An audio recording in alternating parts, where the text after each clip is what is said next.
네, 안녕하세요. 오늘 저희와 함께 출애굽기 19장 이 세계로 한번 깊이 들어가 볼 준비 되셨나요?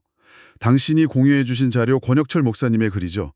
신의 산 언약, 새로운 삶의 시작. 이걸 토대로 해서 이스라엘 백성이 경험했던 그 결정적인 순간, 그 의미를 함께 파헤쳐 보겠습니다.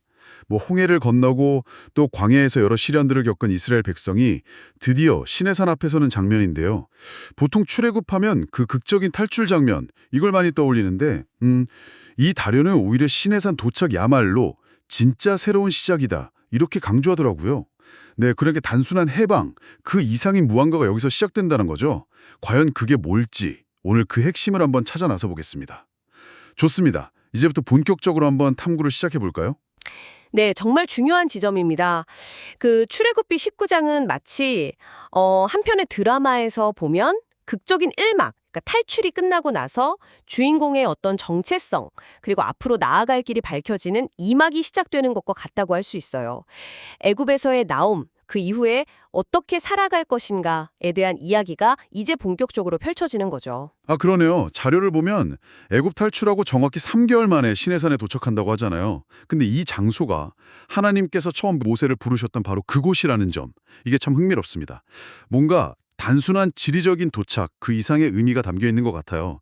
그냥 노예 상태에서 벗어난 것만으로는 뭐랄까 구원이 완성된 게 아니다 이런 뜻일까요? 바로 그 점이 핵심입니다. 네, 이 자료는 구원의 목표가 단순히 억압으로부터의 해방에만 있지 않다고 딱 지적합니다.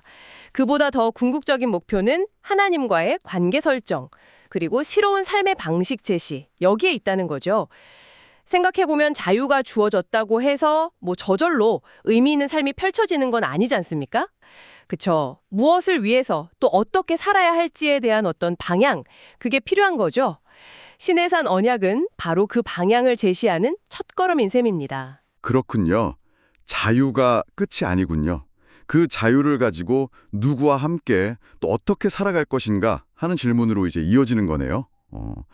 요즘 현대사회에서는 자유하면 보통 그냥 간섭받지 않을 권리나 내 맘대로 할 수 있는 상태, 이걸 떠올리기 쉬운데 여기서 말하는 자유는 약간 결이 다른 것 같습니다. 맞습니다. 여기서 제시되는 자유는 방종이라기보다는 오히려 더 높은 차원의 책임, 즉 하나님과의 관계 안에서 살아가는 언약적 자유에 가깝다고 볼 수 있습니다. 무엇으로부터 벗어났는가, 이것만큼이나 무엇을 향해, 그리고 누구와 함께 나아가는가가 중요해지는 거죠. 이 관점의 전환이 출애굽기 전체를 이해하는 열쇠가 될 뿐만 아니라 어쩌면 오늘 당신의 삶에서 진정한 자유란 과연 무엇일지 한번 고민해보게 하는 그런 지점이 될 수도 있습니다. 아, 여기서 정말 흥미로운 연결고리가 또 등장합니다. 그 이스라엘 백성이 시내산에 도착한 시점, 그러니까 출애굽하고 딱 3개월째 되는 날이 신약의 오순절과 시기적으로 거의 일치한다는 거예요. 구약에서는 율법을 통해서 이스라엘이라는 언약 공동체가 시작되고 또 신약에서는 성령 강림으로 교회가 시작된 날이라니. 와, 이거 단순한 우연일까요? 우연으로 보기에는 그 연결이 너무나 의미심장하죠. 네. 이 시간적인 일치는 하나님께서 구원을 이루시는 방식에 중요한 어떤 패턴이 있다는 걸 보여줍니다. 그건 바로 구원이 결코 그냥 개인적인 차원에 머무르지 않고 항상 공동체를 형성하고 또 세우는 방향으로 나아간다는 점입니다. 시내산에서 하나님은 흩어져 있는 개개인이 아니라 하나의 백성, 즉 언약 공동체를 부르고 계셨던 겁니다. 아, 개인의 경험을 넘어서 우리라는 개념이 확 중요해지는군요. 그러니까 각자 하나님을 만나는 것도 물론 중요하지만 결국에는 함께 모여서 하나의 백성으로서 하나님과 동행하도록 부름받았다 이런 의미로 들리네요. 그렇습니다. 자료에서도 바로 이 점을 강조하고 있죠. 이스라엘이 단순히 개인들의 집합이 아니라 하나님의 백성이라는 유기적인 공동체로 탄생하는 순간, 그게 바로 신해산 언약이라는 겁니다. 이 공동체적 관점을 놓치면 그 이후에 나오는 율법이나 이스라엘 역사를 제대로 이해하기가 좀 어려워지죠. 하나님은 처음부터 관계와 공동체, 이걸 염두에 두고 계셨던 거죠. 그리고 이 모든 일이 벌어지는 장소가 바로 신의 산. 하나님께서 처음 모세를 만나셨던 바로 그곳이라는 점도 다시 한번 생각해 보게 되네요. 개인적인 부르심의 장소가 이제는 민족 전체를 향한 언약의 장소가 되는 거잖아요. 네, 맞습니다. 신의 산은 단순한 산이 아니라 약속 성취의 상징적인 장소가 되는 거죠. 모세에게 개인적으로 내가 너와 함께하겠다고 약속하셨던 그 하나님께서 이제는 이스라엘 민족 전체를 향해서 너희가 내 백성이 될 것이다 라고 선언하시는 겁니다. 그러니까 개인에게 주어졌던 그 소명의 약속이 민족 공동체를 향한 거대한 언약으로 확장되고 또 구체화되는 그야말로 역사적인 무대인 거죠. 와, 마치 개인적인 약속의 씨앗이 자라나서 민속이라는 큰 나무로 열매를 맺는 그런 장면 같아요. 하나님의 계획이 이렇게 점진적으로 펼쳐지고 성취된다는 인상을 주네요. 정확합니다. 이건 하나님의 약속은 시간이 좀 걸릴지라도 반드시 이루어진다는 그 신실하심을 보여주는 동시에 또 하나님의 구원 계획이 개인을 넘어서 공동체로 그리고 궁극적으로는 온 세상으로 확장되어가는 그 장대한 스케일을 엿보게 합니다.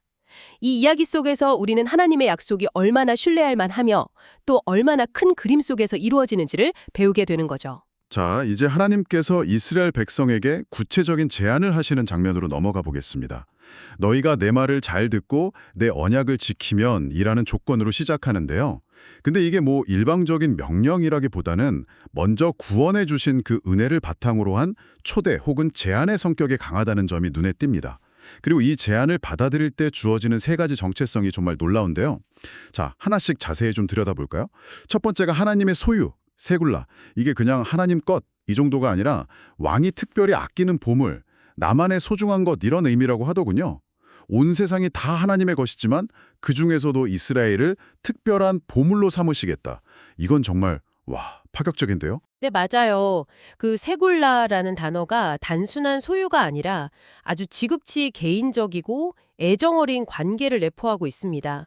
고대 근동에서 왕들이 전쟁에서 얻은 전리품 중에서 가장 귀하고 특별하게 여기는 보물을 지칭할 때 쓰던 말이기도 하고요. 하나님께서 온 세상의 창조주이심에도 불구하고 이 작은 노예 민족을 자신의 가장 소중한 보물로 선택하시고 또 여기시겠다는 선언이죠. 이건 이스라엘의 존재 자체에 엄청난 가치와 의미를 부여하는 겁니다. 그들의 능력이나 자격 때문이 아니라 전적인 하나님의 선택과 사랑에 근거한 정체성인 거죠. 정말 놀라운 선언입니다. 자, 그럼 두 번째는 제사장 나라인데요. 어떤 특정 가문이나 지파가 아니라 민족 전체가 하나님과 세상 사이를 잇는 다리 역할을 한다. 이런 의미라고요? 이건 역시 당시로서는 상상하기 좀 어려운 개념 아니었을까요? 매우 혁명적인 개념이죠. 네. 고대 사회에서 제사장직은 보통 소수의 특권 계층에게 세습되거나 부여되었거든요. 그런데 하나님께서는 이스라엘 민족 전체를 제사장 나라로 삼으시겠다고 하시는 겁니다. 이건 모든 백성이 하나님께 직접 나아갈 수 있는 길을 열어주시는 동시에 그들이 세상을 향해서는 하나님의 거룩하심과 뜻을 드러내는 통로가 되어야 한다는 사명을 부여하신 거죠. 그러니까 하나님과의 친밀한 관계뿐만 아니라 세상을 향한 책임까지 포함하는 그런 정체성입니다. 마지막 세 번째는 거룩한 백성. 거룩하다. 그 카도시라는 말이 구별되다 하는 뜻이라고 하셨죠. 단순히 착하게 사는 걸 넘어서 세상과는 다른 방식으로 하나님의 방식으로 살아가는 존재가 되라. 이런 부르심이군요. 그렇습니다. 거룩함의 핵심은 구별됨입니다. 주변 문화나 세상의 가치관에 그냥 휩쓸리지 않고 오직 하나님의 말씀과 뜻을 기준으로 살아가는 삶의 방식, 그걸 의미합니다. 근데 이게 소극적인 분리나 도피가 아니라 오히려 세상 속에서 하나님의 성품과 다스림을 보여주는 적극적인 구별됨이라고 할 수 있죠. 하나님의 특별한 보물이자 또 제사장 나라로서 그에 합당한 삶의 모습을 보여주어야 한다는 것입니다. 그리고 여기서 정말 흥미로운 점은 이 세 가지 정체성이 서로 아주 긴밀하게 연결되어 있다는 거예요. 하나님께 특별한 소유, 세굴라가 되었기 때문에 그분과 세상 사이를 중재하는 제사장 나라의 역할을 감당해야 하고 또 그 역할을 제대로 수행하기 위해서는 세상과 구별된 거룩한 삶을 살아야 하는 거죠. 즉 하나님과의 수직적 관계, 소유, 거룩함, 그리고 세상과의 수평적 관계, 제사장 나라, 이게 통합된 굉장히 입체적인 정체성이라는 겁니다. 아, 그렇군요. 단순히 복을 받는 수혜자에서 그치는 게 아니라 그 복을 바탕으로 해서 세상 속에서 감당해야 할 역할과 책임까지 함께 주어진 거네요. 이게 베드로전서 2전 9절을 통해서 신약의 성도들에게도 동일하게 적용된다고 자료는 이야기하는데요. 그렇다면 오늘날 우리가 세상과 구별된다거나 왕 같은 제사장 역할을 한다는 것은 구체적으로 어떤 의미일까요? 이 시내산 언약의 모델을 오늘날 우리 삶에 적용한다면 어떤 모습일지 좀 생각해 보게 됩니다. 우리가 추구하는 가치, 일하는 방식, 또 공동체를 이루는 모습 속에서 어떻게 나타나야 할까 이런 것들이죠. 깊이 고민해 볼 문제입니다. 이 언약을 제안하시기 전에 하나님께서 이스라엘을 어떻게 구원하셨는지를 상기시키는 표현도 참 인상적이에요. 내가 너희를 독수리 날개로 업어 내게로 인도하였다는 이 말씀이요. 그러니까 이스라엘의 능력이나 자격 때문이 아니라 전적인 하나님의 은혜와 능력으로 여기까지 왔다. 이걸 강조하시는 거잖아요. 그 어미 독수리가 연약한 새끼를 안전하게 날개에 태워서 옮기는 그런 이미지가 떠오릅니다. 네, 맞아요. 그 이미지는 하나님의 그 압도적인 은혜와 보호, 그리고 주권적인 인도를 아주 생생하게 보여줍니다. 구원의 시작과 그 과정 전체가 하나님의 주도적인 사랑과 능력에 달려 있음을 분명히 하는 거죠. 어떤 인간적인 조건이나 노력이 개입할 여지가 없었다 이런 선언입니다. 이 독수리 날개의 은혜가 모든 언약 관계의 기초가 되는 겁니다. 그런데 바로 뒤이어서 내 말을 잘 듣고 내 언약을 지키면이라는 조건 혹은 책임이 따릅니다. 방금 전까지는 완전 전적인 은혜를 말씀하셨는데 갑자기 순종을 요구하시는 것 같아서 조금 혼란스러울 수도 있을 것 같아요. 이 둘의 관계를 어떻게 이해해야 할까요? 장 관계이자 또 조화라고 할 수 있습니다. 하나님과의 관계는 일방적인 은혜로 시작되지만 그 관계를 유지하고 또 깊게 만들어가는 데에는 인간의 책임 있는 응답, 즉 순종이 필수적이라는 거죠.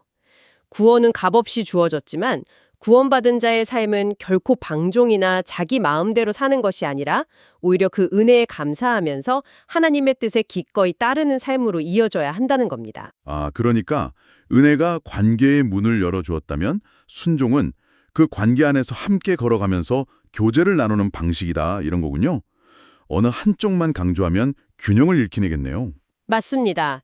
은혜가 기초이고 출발점이라면 순종은 그 위에 세워지는 삶의 기둥과 같다고 할 수 있어요.